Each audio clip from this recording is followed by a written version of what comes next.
ಯಾರೂ ಇಲ್ಲದೆ ಇರೋ ಜಾಗಕ್ಕೆ ಯಾಕೆ ಬರಕ್ಕೆ ಹೇಳಿದ್ರಿ? ಹೌದು, ನಿಮಗೆ ಹುಡುಗಿರಂದ್ರೆ ಆಗಲ್ಲ ಅಲ್ವಾ? ಹಾಗಿರುವಾಗ ಅಮೂಲ್ಯ ಹತ್ರ ಹೇಳಿ ನನ್ನ ಇಲ್ಲಿ ಕರೆಸಿದ್ದೀರಾ ಅಂದರೆ ಏನೋ ಒಂದು ಇಂಪಾರ್ಟೆಂಟ್ ವಿಷಯ ಇರಲೇಬೇಕು. ಅದೇನು ಅಂತ ಹೇಳಿ. I can help you.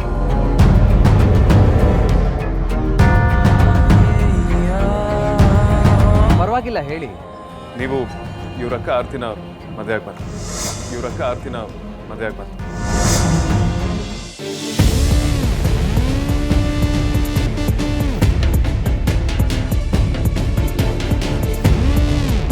ಏನು ತಮಾಷೆ ಮಾಡ್ತಾ ಇದ್ದೀರಾ? ಇದು ತಮಾಷೆ ಮಾಡೋದೇನಿದೆ?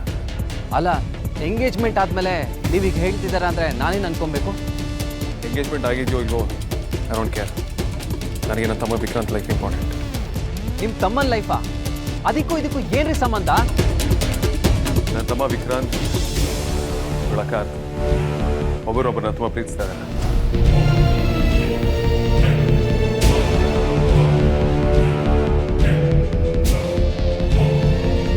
ಏನ್ರಿ ಮಾತಾಡ್ತಾ ಇದ್ದೀರಾ? ಎಲ್ಲದಕ್ಕೂ ಒಂದು ಲಿಮಿಟ್ ಅಂತ ಇದೆ. ಸುಮ್ಮನೆ ಏನೇನೋ ಮಾತಾಡಬೇಡಿ. ಆರ್ತಿ ಅಂತವ್ರಲ್ಲ. ಗೌತಮ್, ಪ್ಲೀಸ್ ನನ್ನ ಮಾತು ಕೇಳಿ. ನಾನು ಏನಾಯ್ತು ಅಂತ ಎಲ್ಲ ಹೇಳ್ತೀನಿ. ಅಂದ್ರೆ ಇವ್ರು ಹೇಳ್ತಾ ಇರೋದು ನಿಜನಾ? ಆರ್ತಿ ಇವ್ರ ತಮ್ಮನ್ ಪ್ರೀತಿ ಮಾಡ್ತಾ ಇರೋದು ನಿಜನಾ? ಮಾತಿಗೂ ನಿಮ್ಮಮ್ಮ ನನ್ನ ಮಗಳು ತುಂಬಾ ಮುಗ್ದೆ, ಅವಳಿಗೇನು ಗೊತ್ತಾಗಲ್ಲ ಅಂತಿದ್ರಲ್ಲ, ಹಾಗಾದ್ರೆ ಅದೆಲ್ಲ ಸುಳ್ಳ? ಏನೆಲ್ಲ ಸೇರ್ಕೊಂಡು ನಾಟಕ ಆಡ್ತಾ ಇದ್ದೀರಾ? ನಾನು ನಿಮಗೆ ಎಕ್ಸ್ಪ್ಲೇನ್ ಮಾಡ್ತೀನಿ ಗೌತಮ್. ಇನ್ನೇನ್ರಿ ನೀವು ಎಕ್ಸ್ಪ್ಲೇನ್ ಮಾಡೋದು? ಅವತ್ತು ನಾನು ನಿಮ್ಮ ಅಕ್ಕನ ನೋಡಕ್ ಬಂದಾಗ ಇವ್ರ ತಮ್ಮನೂ ಬಂದಿದ್ದ. ಒಳ್ಳೆ ವಿಚಿತ್ರವಾಗಿ ಆಡ್ತಾ ಇದ್ದ. ಇದಕ್ಕೇನಾ ಆ ಪಾರ್ಟಿ ಸೂಸೈಡ್ ಅಟೆಂಪ್ಟ್ ಮಾಡಿದ್ದು? ಎಲ್ಲ ಗೊತ್ತಿರೋರು ಯಾಕ್ರಿ ನಿಶ್ಚಿತಾರ್ಥ ಮಾಡ್ಕೊಂಡ್ರಿ? ಅದು ಹಾಗಲ್ಲ. ಎಲ್ಲ ನೆಂಟ್ರಿಗೂ ಎಂಗೇಜ್ಮೆಂಟ್ ಆಗಿರೋ ವಿಷಯ ಗೊತ್ತಾಗಿದೆ. ಅರ್ಧಕ್ಕರ್ಧ ನೆಂಟ್ರಿಗೆ ಇನ್ವಿಟೇಷನ್ ಎಲ್ಲ ಕೊಟ್ಟಾಗಿದೆ. ಈ ಪ್ರೀತಿ ಗೀತಿ ಅಂದ್ರೆ ಏನ್ ತಮಾಷೆನಾ? ನೀವೇ ಯಾವಾಗ್ಲೂ ಹೇಳ್ತಾ ಇರ್ತೀರಲ್ಲ ಏನ್ ತಮಾಷೆನಾ ಅಂತ. ಇದು ಹಾಗೇನಾ? ನಂಗೆ ಅರ್ಥ ಆಗುತ್ತೆ. ಎಂಗೇಜ್ಮೆಂಟ್ ಆಗುವಾಗ ನಮ್ಗೆ ಯಾರಿಗೂ ಈ ವಿಷಯ ಗೊತ್ತಿರಲಿಲ್ಲ. ಅವರಿಬ್ರು ಒಬ್ರನ್ನೊಬ್ರು ಪ್ರೀತಿಸ್ತಾ ಇದ್ರು. ಮನೇಲಿ ಒಪ್ಪಲ್ಲ ಅಂತ ದೂರ ಆಗೋದಕ್ಕೆ ನಿರ್ಧಾರ ಮಾಡಿದ್ದಾರೆ. ನಾವು ಹೀಗೆ ಮಾತಾಡ್ತಿರೋದು ಕೂಡ ಅವ್ರಿಗೆ ಗೊತ್ತಿಲ್ಲ. ನಿಮ್ಮ ಮತ್ತೆ ಅಕ್ಕನ ಮದುವೆ ನಡೆದ್ರೆ ಅಕ್ಕ ಖಂಡಿತ ಖುಷಿಯಾಗಿರಲ್ಲ. ಅವ್ರು ಖುಷಿಯಾಗಿರಲ್ಲ ನಿಜ. ಆದ್ರೆ ನಾನು ಮೊಬೈಲ್ ಕೊಡ್ಸಿರು ನಿಮ್ಮ ಅಕ್ಕ ಮಾತಾಡ್ತಲ್ಲ. ಮನೆಗೆ ಹೋದ್ರೆ ಮುಖಕ್ಕೆ ಮುಖ ಕೊಟ್ಟು ನೋಡೋದೂ ಇಲ್ಲ. ಎಲ್ಲ ಸಂಕೋಚ ಅನ್ಕೊಂಡಿದ್ದೆ. ಆದ್ರೆ ನನ್ಗೀಗೆಲ್ಲ ಅರ್ಥ ಆಗ್ತದೆ. ಎಲ್ಲ ಸೇರ್ಕೊಂಡು ತುಂಬಾ ಚೆನ್ನಾಗಿ ಡ್ರಾಮಾ ಮಾಡ್ತೀರಾ. ನನಗದೆಲ್ಲ ಗೊತ್ತಿಲ್ಲ.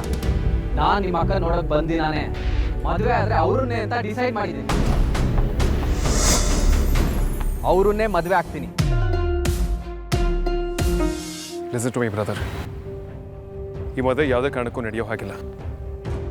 ನನ್ನ ತಮ್ಮ ಸೂಸೈಡ್ ಮಾಡ್ಕೊಳ್ಳೋ ಲೆವೆಲಿಗೆ ಹೋಗಿದ್ದಾನೆ ಅಂದರೆ ಜಸ್ಟ್ ಇಮ್ಯಾಜಿನ್. ಅವನವಳ ಎಷ್ಟು ಪ್ರೀತಿಸ್ತಿದ್ದಾನೆ ಅಂತ. ನೀವೇ ಅರ್ಥ ಮಾಡ್ಕೊಂಡು ದೂರ ಸರಿದ್ರೆ ಒಳ್ಳೇದು. ಇಲ್ಲಾಂದ್ರೆ ಏನ್ ಧಮ್ಕಿ ಆಗ್ತಿರಲ್ರಿ? ನೀವು ದುಡ್ಡಿರೋರು ಅಂತ ಇದೆಲ್ಲ ನನ್ನ ಹತ್ರ ಇಟ್ಕೊಂಬೇಡಿ. ಇದಕ್ಕೆಲ್ಲ ನಾನು ಜಗಲ್ಲ. ನಮ್ಗೆ ಮರ್ಯಾದೆ ಮುಖ್ಯ. ಎಲ್ಲಾ ಕಡೆ ಮದುವೆ ಫಿಕ್ಸ್ ಆಗಿದೆ ಅಂತ ಹೇಳಾಗಿದೆ. ನೀವು ಅದ್ ಹೇಗ್ ಮದುವೆ ನಿಲ್ಸ್ತಿರೋ ನಾನು ನೋಡ್ತೀನಿ. ಗೌತಮ್, ಗೌತಮ್,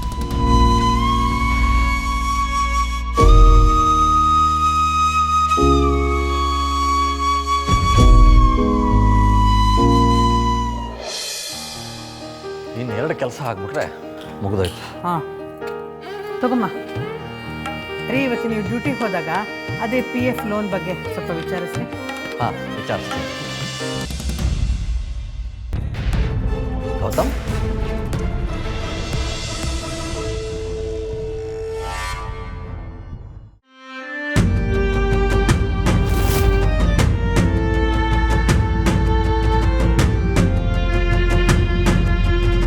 ಏನಪ್ಪ ಆಯ್ತು ಗೌತಮ್?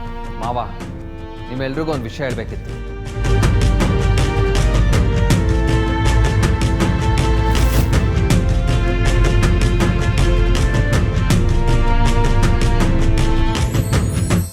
ಬಾಪ್ಪ ಕೂತ್ಕೊಂಡು ಮಾತಾಡ್ಬಹುದಲ್ವಾ?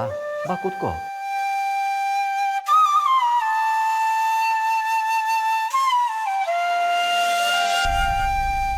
ಬಿಸಿಲಲ್ಲಿ ದಡದ ಬಂದಿದೆಯಾ? ಮೊದಲು ಕೂತ್ಕೋ ಬಾ. ಬರೀ ಹೋಗಿ ಜ್ಯೂಸ್ ತಗೊಂಬ.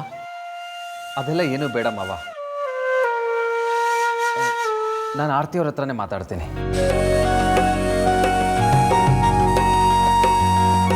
ಆಯಿತು, ಮಾತಾಡಪ್ಪ. ಬಾ ಹೋಗೋಣ.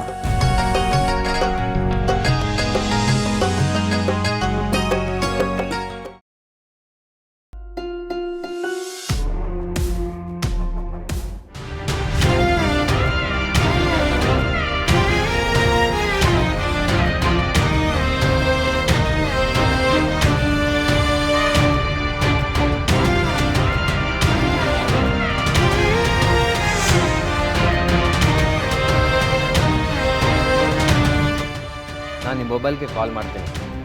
ಎಲ್ಲ ಸಲ ಮಾಡಿದಾಗೆ ಈ ಸತಿ ಅವಾಯ್ಡ್ ಮಾಡಬೇಡಿ. ನಾನು ನಿಮ್ಮ ಹತ್ರ ಮಾತಾಡಲೇಬೇಕು. ಏನಾಯ್ತು ಅಮ್ಮು? ನನಗೇನು ಗೊತ್ತಕ್ಕ, ನೀನೇ ಹೇಳಬೇಕು. ನಿನ್ನ ಹತ್ರ ತಾನೇ ಮಾತಾಡ್ತಿದ್ದು.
ಅಂದೆಲ್ಲ ಅಗ್ರಜ,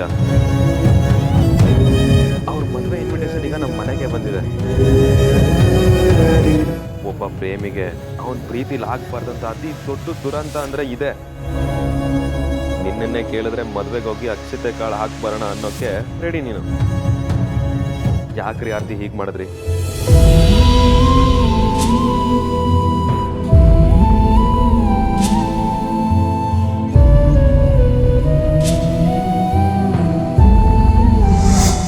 ಗೌತಮ್, ನೀನು ಒಪ್ಲೇಬೇಕು. You don't have any other choice.